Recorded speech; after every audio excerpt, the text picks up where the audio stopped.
அப்படியெல்லாம் இல்லை.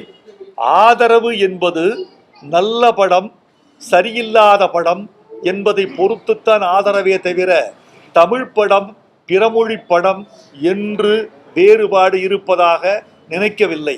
ரசிகனுக்கு பிடித்தால் பார்க்கிறார், மீண்டும் மீண்டும் வந்து பார்க்கிறார், குடும்பத்தோடு பார்க்கிறார். ரசிகனுக்கு பிடிக்கவில்லை என்றால் நிறுத்தி கொள்கிறார்.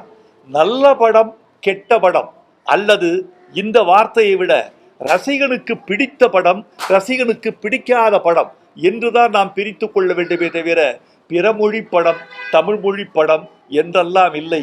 தக்காளி எங்கு விளைந்தால் என்ன, சரியான பதத்தில் இருந்தால் அது பெங்களூர் தக்காளியோ தர்மபுரி தக்காளியோ தேனி தக்காளியோ தேவையில்லை, ஆந்திரா தக்காளியோ. தக்காளி நன்றாக இருந்தால் ரசம் நன்றாகவே இருக்கும்.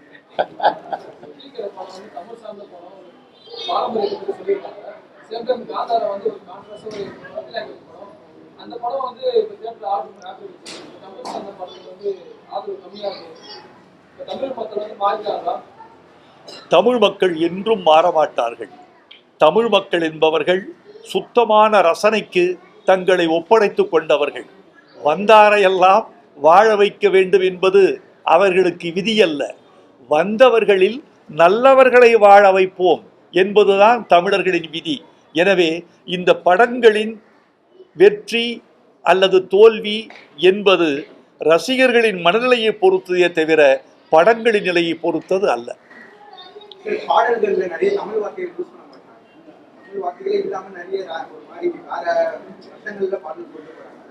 உங்கள் கேள்வியை நான் மாற்றி கேட்க வேண்டும் என்று ஆசைப்படுகிறேன்.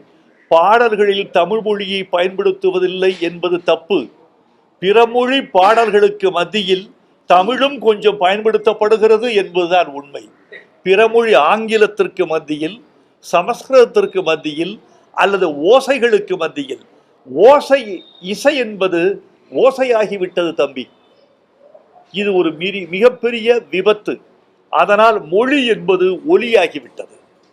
இந்த ரெண்டும் மீறி வர வேண்டும், மாறி வர வேண்டும். இப்போது ஒரு செய்தி சொல்கிறேன். 25 ஆண்டுகளுக்கு முற்பட்ட படங்கள் மீண்டும் இப்போது மறு வெளியீடு காண்கின்றன. குஷி மறு வெளியீடு காணப்பட்டது, ரிதம் மறு வெளியீடு காணப்பட்டது, மனிதன் மறு வெளியீட்டுக்கு தயாராக இருப்பதாக எனக்கு செய்தி வருகிறது. இந்த 3 படங்களையும் பாருங்கள். ரிதம் AR ரஹ்மான் வைரமுத்து, குஷி தேவா வைரமுத்து, மனிதன் சந்திரபோஸ் வைரமுத்து. இந்த படங்களெல்லாம் மறு வெளியீடு காண்பதற்கு நடிகர்களும் கதையும் வெற்றியும் மட்டும் காரணமல்ல, பாடல்கள் காரணம். பாடல் என்பது இப்போ தாழம்பூவை வைப்பாங்க பெட்டிக்குள்ள, பட்டுப்புடவைக்கு பக்கத்துல தாழம்பூவை வைப்பாங்க. தாழம்பூவின் நறுமணமும் அதன் மருத்துவ குணமும் பட்டுப்புடவையில் பூச்சிகள் சேராமல் பார்த்து கொள்ளும். நல்ல பாடல்கள் தாழம்பூ செய்கிற வேலையை செய்கின்றன. நல்ல பாடல்கள் ஒரு படத்தை துருப்பிடிக்க விடாமலும், ஒரு படத்தை பூச்சி எரிக்க விடாமலும், ஒரு படத்தில் பழைய பாசி பிடிக்காமலும் பார்த்து கொள்கின்றன. நல்ல பாடல்கள் வேண்டுமென்றால் பழைய பாடல்களை தேடுகிறார்கள். இன்றும் அப்படித்தான் நிலைமை இருக்கிறது.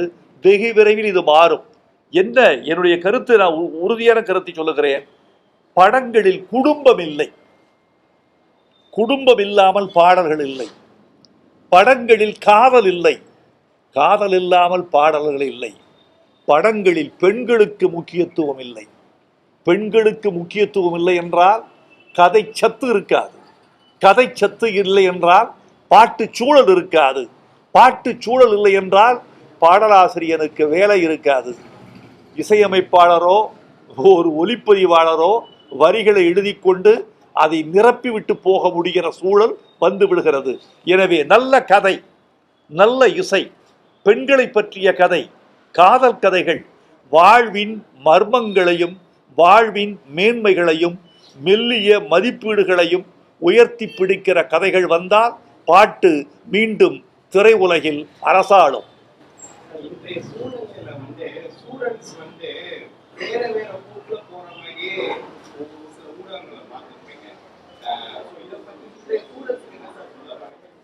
தம்பி, மிக முக்கியமான கேள்வி நீங்கள் கேட்டிருக்கிறீர்கள். இந்த கேள்வி என்னை எங்கெங்கோ இழுத்துச் செல்கிறது. நீங்கள் மாணவர்களை பற்றி கேட்கிற பொழுது நான் இந்த நேரத்தில் ஊடகங்களுக்கு மத்தியில் ஒரு சமூக அக்கறையோடு ஒரு விஷயத்தை பகிர்ந்து கொள்ள வேண்டும் என்று ஆசைப்படுகிறேன். மிக முக்கியமான விஷயம், இளைஞர்கள், கல்லூரி மாணவர்கள் மட்டுமல்ல, கல்லூரி பெண்கள், பள்ளி மாணவர்கள் மட்டுமல்ல, பள்ளியில் படிக்கிற சில பெண்கள், இவர்கள் எல்லோரும் போதை பழக்கத்திற்கு ஆளாகிற சூழல் இருக்கிறது என்ற ஒரு கொடுஞ்செய்தி நம் சமூகத்தையே பாதிக்கிறது.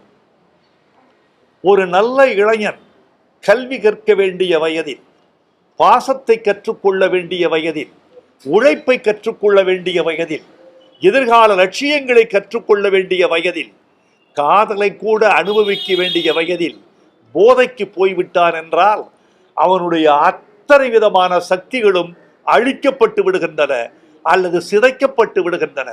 எனவே போதை பழக்கத்தை ஒழித்து, ஒரு பண்பாடு இல்லை என்றால் பாரதம் இல்லை, நாம் பண்போடு வாழ்ந்திருந்தால் கேள்வியும் இல்லை என்று ஒரு பாட்டு எழுதியிருக்கிறேன்.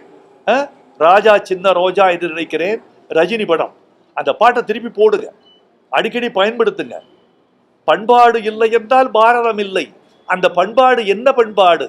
போதைக்கு எதிரான பண்பாடு. எனவே மாணவ சமுதாயத்தை மாற்ற வேண்டுமென்றால் போதை இல்லாத தமிழ்நாட்டை நாம் உருவாக்கக்கூடிய லட்சியத்தை பெற்றோர்கள், ஆசிரியர்கள், மாணவர்கள், அரசு என்ற 4 விதமான கூட்டணியில் இயங்கினால்தான் இதிலிருந்து நாம் மீண்டு வர முடியும்.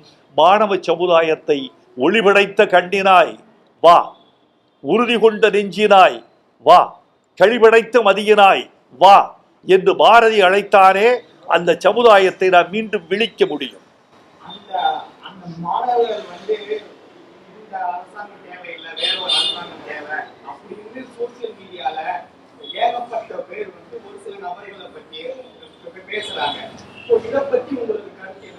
உங்கள் பெயரில் உங்கள் கேள்வி, அந்த ஒரு சில என்ற வார்த்தையை நான் அடிக்கோடிட்டுக் கொள்கிறேன். ஒரு சில பேர்கள் அப்படி சொல்லலாம். சமூக ஊடகங்கள் அத்தனையும் மெய்யை சொல்கின்றன என்று சொல்லிவிட முடியாது. சமூக ஊடகங்கள் உண்மைக்கு விரோதமாகவும் பல செய்திகளை பரப்புகின்றன, தேவையற்ற செய்திகளையும் பரப்புகின்றன. அண்மையில் ஒரு விழாவில் பேசினேன். இந்த சமூக ஊடகங்களில் இளம் பிள்ளைகள், குழந்தைகள் சென்று சேருவதற்கு சமூக ஊடகங்களை நீங்கள் தூய்மையாக வைத்திருக்க வேண்டும் என்று கேட்டுக்கொண்டேன். குழந்தைகளை சாக்கடைக்கு பக்கத்தில் எந்த தாயாவது விளையாட விடுவாளா? நெருப்புக்கு பக்கத்தில் தன் குழந்தையை விட்டுவிட்டு வெளியே போவாளா ஒரு தாய்? சமூக ஊடகம் நெருப்பை போலவும் சாக்கடையை போலவும் சில நேரங்களில் சில பேரால் அல்லது பல நேரங்களில் பல பேரால் ஆக்கப்படுகிறது.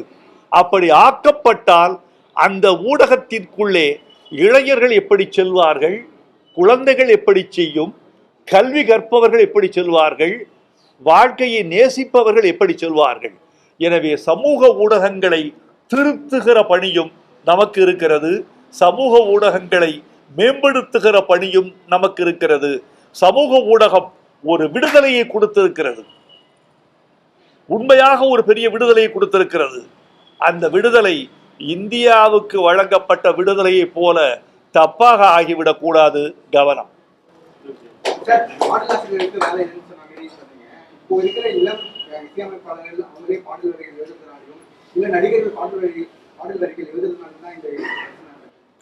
இல்லை தம்பி, ஒரு இசையமைப்பாளனுக்குள் ஒரு கவிஞன் இருக்கக்கூடாதா? ஒரு நடிகனுக்குள் ஒரு பாடகன் இருக்கக்கூடாதா? ஏன் பாட்டு பாடியவர்கள் தானே ஒரு காலத்தில் கதாநாயகர்கள். தியாகராஜ பாகவதன் நடிகர் மட்டுமா? பாடகரும் கூட. பியு சின்னப்பா நடிகர் மட்டுமா? பாடகரும் கூட. அதனால் ஒருவனுக்குள் பல திறமைகள் இருக்கலாம், அதை எப்போதாவது பயன்படுத்தலாம், தப்பில்லை. தானே எல்லாவற்றையும் செய்வோம் என்கிறவர்கள் மற்றவர்களுக்கும் வாய்ப்பு தர வேண்டும் என்று தங்களை கொஞ்சம் தியாகம் செய்தால் நல்லது.